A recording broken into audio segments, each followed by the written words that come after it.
present in your body can mean that you have the capacity to be incredibly empathetic, which is a good thing, right?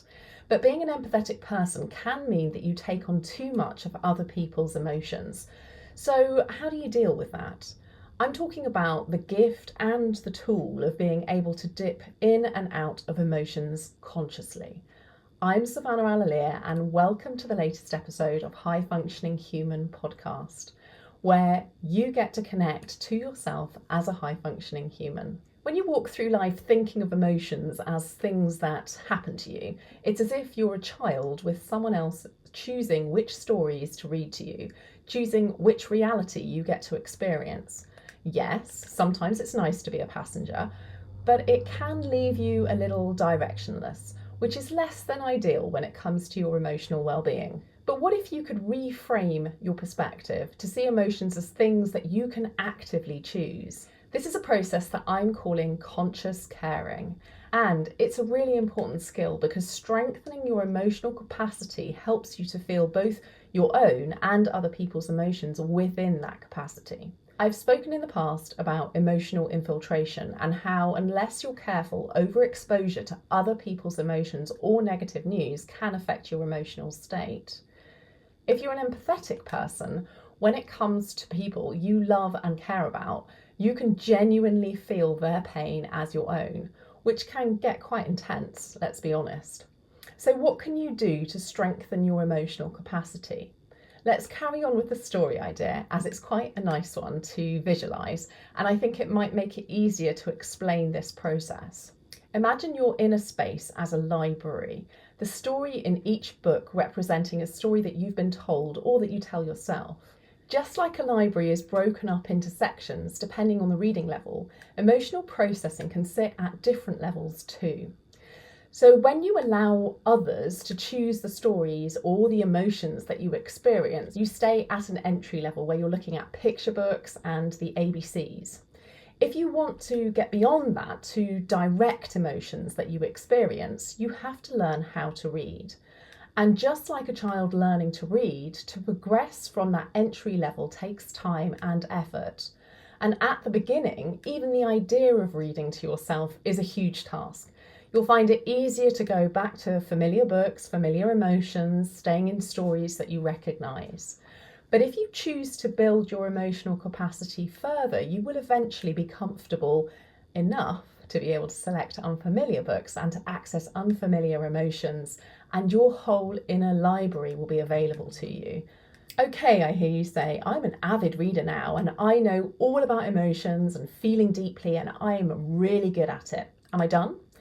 Well, actually, here's where the conscious caring comes in. One of the things about really good readers is that they often have a ton of books on the go at once. When you're really good at emotions, you can do the same thing, picking up other people's emotional stories and adding them to your own pile. And by the time you start to deal with your life, you're already weighed down with other people's stuff, making it difficult to manage. This weight can impact you physically as well as emotionally. When you're holding on to too many emotions, your fascia can react by tightening or becoming stuck in response. Do you ever notice that when you're emotionally stressed, your body feels physically heavier, less mobile?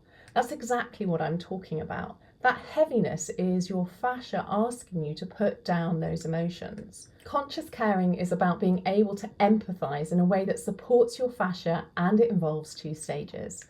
First, you want to preempt yourself before you interact with someone you may have noticed affects your emotional state. Anticipate how you and they might feel in a different scenario. Preparing in advance can help reduce any shock of unexpected emotions. And then after dealing with others' emotions, take time to reflect on how you feel, separating out what's yours and what's theirs. The idea is to access your empathy when the time is right and when you feel you want to have compassion for somebody else, and then to put down their story and return to your own. Reflect on how you feel in your body, identify any changes that might indicate where your emotions are stuck, and take time to release the fascia in those places. Remember, every interaction has the opportunity to be a gift when you know how to manage it properly. As with any step you take to improve your connection with your body and your emotional capacity, It's about giving yourself the time and space you deserve, doing things gradually and supportively rather than all at once and all at the same time. Additionally, if you're already working to release your fascia, then conscious caring is a valuable skill to have, because as your fascia starts to open up, there will inevitably be emotions that arise along with this. I go into the benefits of managing emotional processing along with fascia release in my Your Face Symmetry program 2, which is a progression from the first program. If you feel like you want to increase your ability to consciously care for yourself and others, then I highly encourage you to take a look at the program. And of course, feel free to reach out if you have any questions about Your Face Symmetry or about any of what I've spoken about here today. Remember, trust your instincts and follow your intuition, because the world needs your voice and the magic it brings to us all. Jump on my mailing list to stay reminded and connected with your intuition, plus some special things that I do only share in my emails. I look forward to chatting with you next time on High Functioning Human Podcast. Take care and talk soon.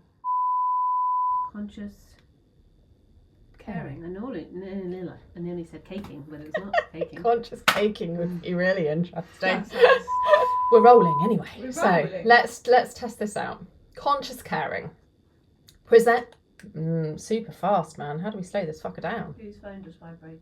Capacity to be incredibly, this is now really slow, empathetic.